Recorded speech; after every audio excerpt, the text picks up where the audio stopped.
L'heure des mots vous est offerte par AJF Consulting. Alain Patrick, bonjour. Bonjour mon cher Didier. Alors dis-nous tout autour du mot chaud ce matin. Nous restons dans le champ lexical de ce que Maître Gims appelle le jeu du mâle et de la femelle, confère sa chanson intitulée « Est-ce que tu m'aimes ?»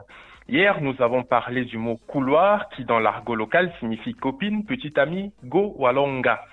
Aujourd'hui, nous allons augmenter la température ambiante à Douala. La météo prévoit entre 27 et 32 degrés Celsius ce vendredi, ce qui veut dire, et c'est une évidence, que nous aurons tous chaud. Et avoir chaud quand on vit à Douala, c'est d'une suffocante banalité. Au point que, par la magie du langage, l'œil social a imputé à l'élégance masculine le sens de l'adjectif chaud, un peu comme si être au chaud, donc bien couvert, et être beau sont deux réalités conciliables ou réconciliables. En tout cas, au Cameroun, quand vous êtes sapé comme jamais, on dit que vous êtes chaud.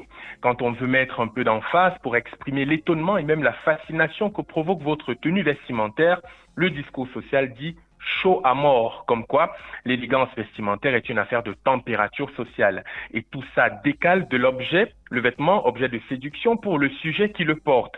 L'on se retrouve à attribuer à un sujet le titre de showgar, non pas pour faire référence à sa belle tenue du jour ou de la soirée, mais pour désigner le compagnon, le postulant, le prétendant, le dragueur. Quand il vient frapper à votre porte, les langues congosiques du voisinage diront qui son chaud est là. Le mot chaud faisant référence non seulement à l'apparence du sujet, mais aussi à son statut, à la position qu'il occupe dans la vie de la belle du coin. Dans l'imagerie populaire, la plupart des femmes ont des chauds, qu'elles soient mariées ou non. Le chaud, quand une femme est mariée, c'est le second couteau, c'est le mercenaire chargé d'exécuter des tâches mal exécutées par le compagnon titulaire. C'est le remplaçant ou alors la doublure pour parler le langage des sports collectifs. Il y a des collectionneuses de chauds et qui savent comment les manager en les affectant chacun à des tâches spécifiques, tout ceci pour mettre un peu de chaleur dans le quotidien. J'aurais volontiers proposé à chaque femme de dégainer son téléphone pour dire bonjour à son chaud, mais c'est peine perdue, elles l'ont déjà fait, des potrons minets. À lundi pour un autre numéro de l'heure des mots sur ABK Radio. À lundi, Alain Patrick Fouda. Merci infiniment, monsieur. Restez chaud. Hein. Promis.